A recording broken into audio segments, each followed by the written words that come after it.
breath is something very close to your awareness. As you breathe in, breathe out, it's right here.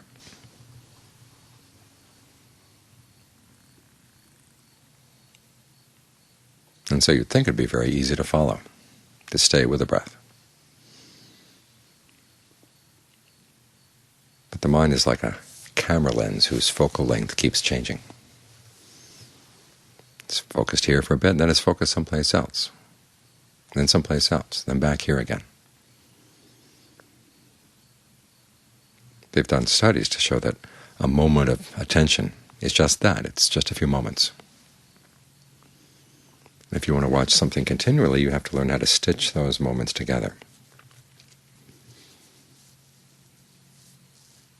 Otherwise, you can't make sense out of things. Or the sense you make out of things is just a very rough estimate. So you want to be able to stitch them together very closely. Those moments of attention. This is what mindfulness is for. To keep reminding you to stay here with the breath, with the breath, with the breath. And the Buddha recommends that you use two other qualities along with the mindfulness: alertness, which is watching what's actually going on, then ardency. Ardency is the effort you put into it to keep reminding yourself, breath, breath, breath. This is one of the reasons why they often use a meditation word to go along with the breath. A traditional one is Bhutto, Bhut with the in-breath, To with the out. Bhutto means awake. It's actually the term that the Buddha used to describe himself as someone who's awake. It's a quality of mind you want to develop. And you can use the word as a marker to remind yourself you're going to stay here with the in-breath and with the out-breath, then with the in-breath again, then the out-breath again.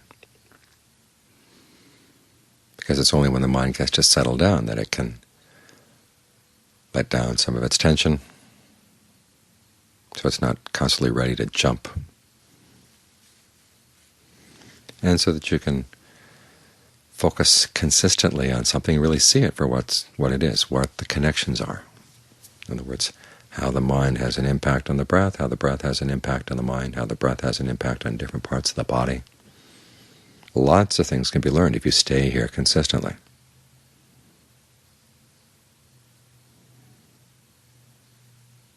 So you need to keep reminding yourself, this is where you want to stay.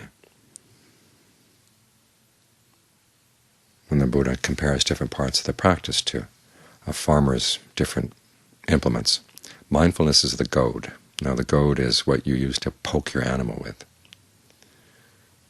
Say you've got a water buffalo pulling your plow, and the buffalo starts turning off to the right, to the left, not in the direction you want to go. You take the goad, which is this long stick with a little point on the end, and you poke it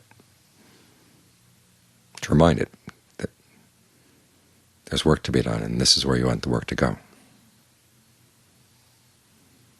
So mindfulness is there to keep reminding you, stay with the breath, stay with the breath.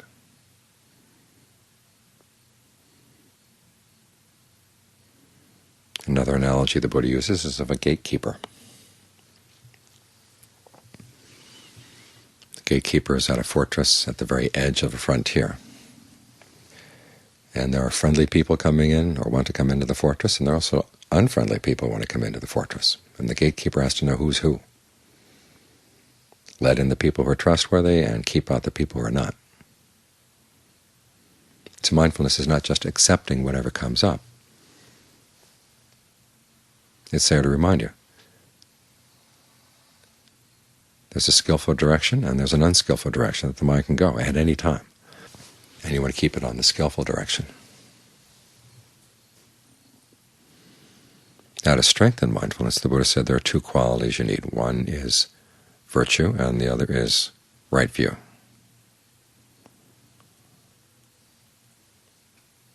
Virtue strengthens mindfulness because if you're observing the precepts, you're not harming anybody. You're not harming yourself, you're not harming your friends, you're not harming anybody at all. So that when you reflect on your actions, there's no remorse, there's no regret.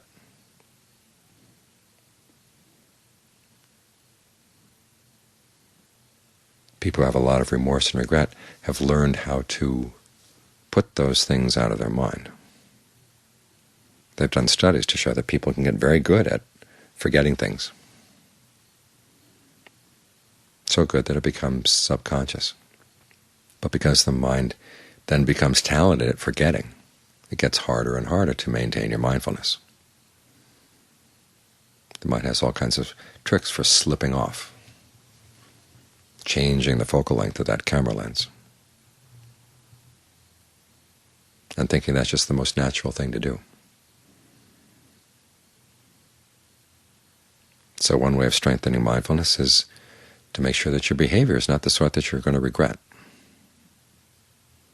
This is why there's no clear line between the practice of virtue and the practice of meditation.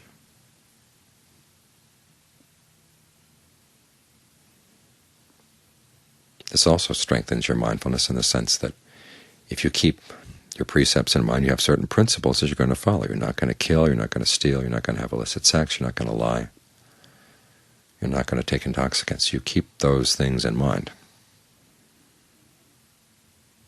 The easiest of the precepts to break, of course, is the one about lying. And so you have to be really on top of your speech. So your words don't just come out on their own without anything to monitor them. So in developing that quality of being able to monitor, that's how you strengthen mindfulness.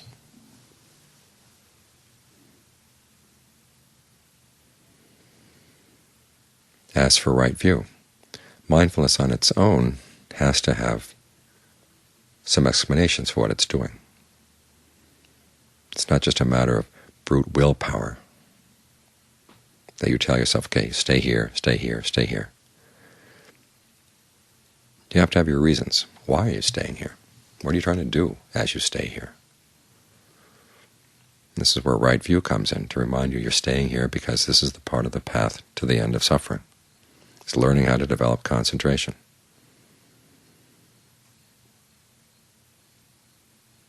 And the path to the end of suffering is something you want to develop.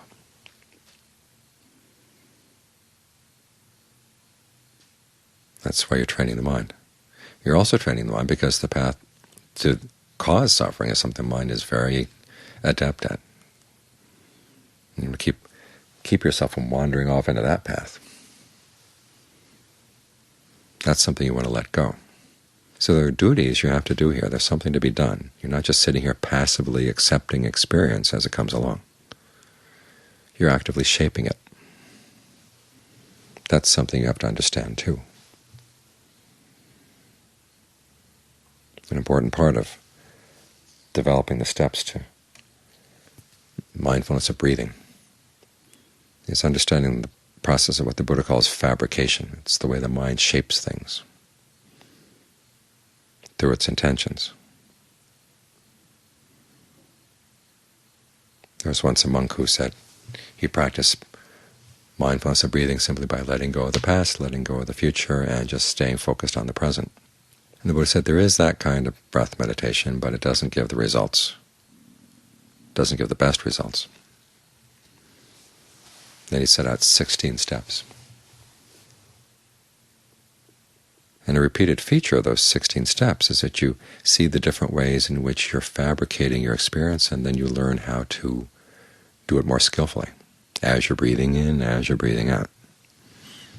In particular, the Buddha focuses on three things. One is the way the breath fabricates your experience of the body. When you breathe in, where do you feel it?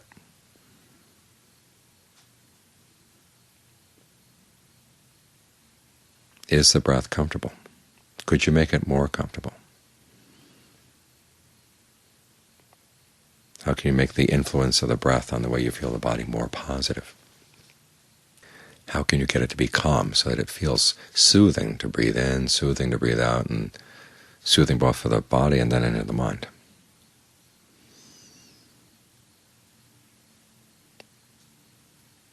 The other type of fabrication is what the Buddha calls mental fabrication, and that's two things: perception and feeling. Feeling is the feelings of pleasure or pain, or neither pleasure nor pain. Of course, that relates to the way you breathe. Some ways of breathing have an impact on the level of pleasure or pain in the body.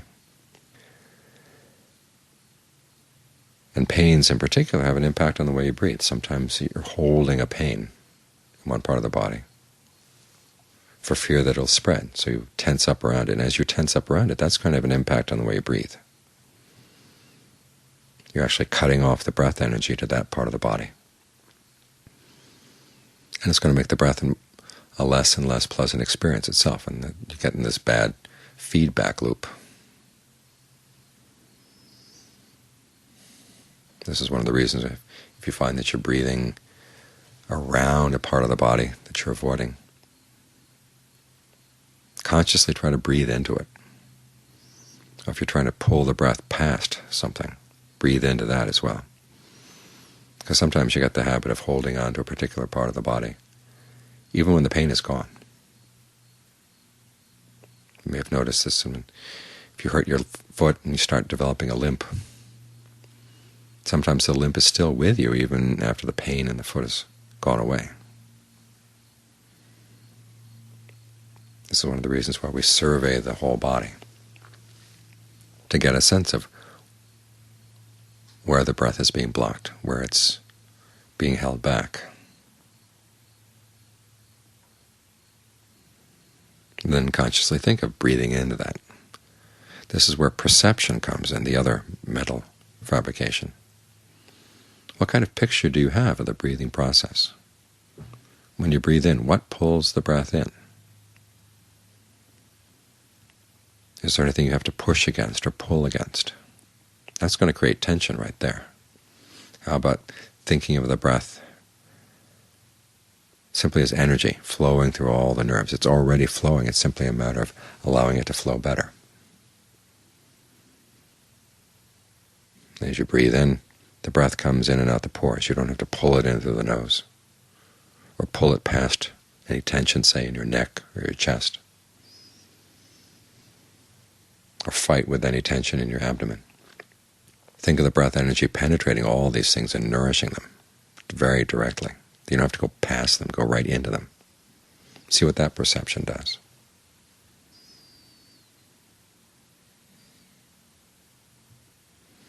So you've got these three elements here: breath, feeling, perception, and they have an impact on one another.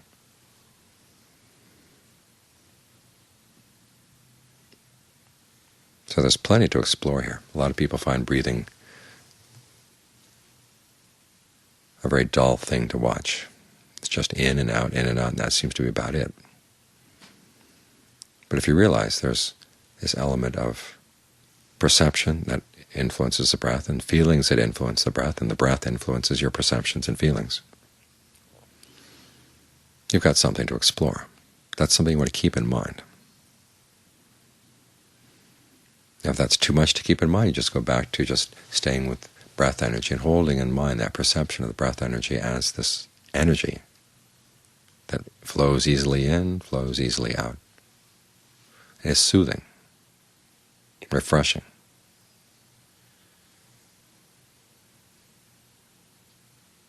And as you find it easier and easier to stay there, to keep that in mind, then you can start adding the other elements, exploring other ways that you can shape the experience of breathing through your perceptions, other ways you can use the way you breathe to create a greater sense of calm.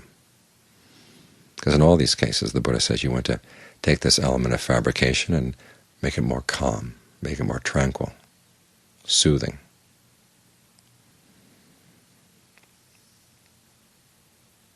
As the breath gets more refined, the events in the mind, what the mind is doing, come more and more to the fore. And after all, that's what we're here. We're here to train the mind. We're using the breath as a means to train the mind.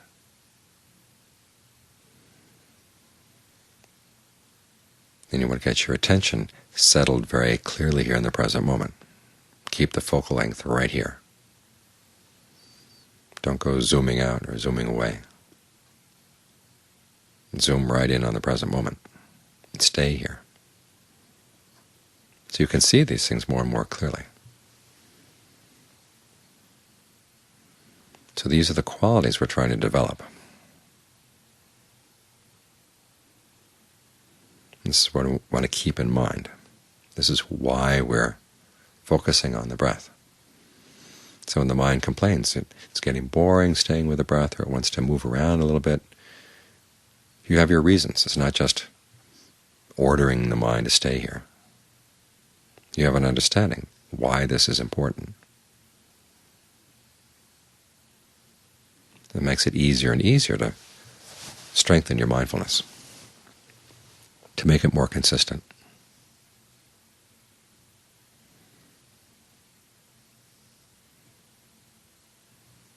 So it really does become a dominant factor in the mind.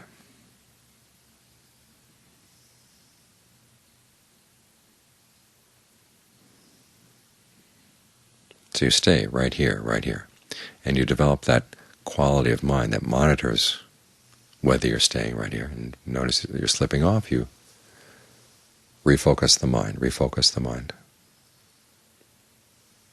In the beginning it may seem tedious, but it's really important. And this is where the understanding, this is where right view comes in, to remind you why you're here, to give you the motivation to stick with it until you start seeing results. Then the results feed in to your ability to stay more mindful.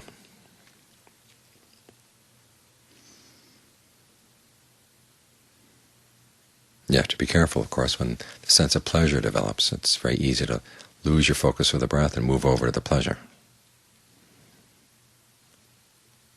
So again, you've got to remind yourself, hey, stay here with the breath. There's still work to be done.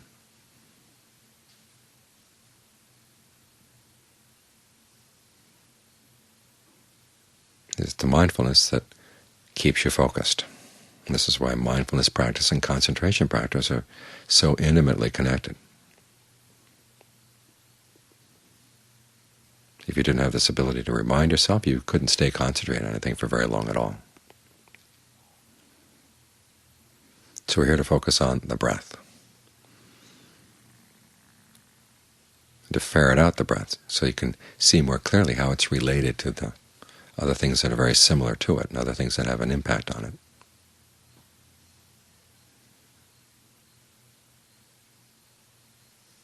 Because that way we get to understand the mind, and the more we understand the mind, the more clearly we can distinguish between the cause of suffering and the path to the end of suffering, and keep ourselves more and more consistent.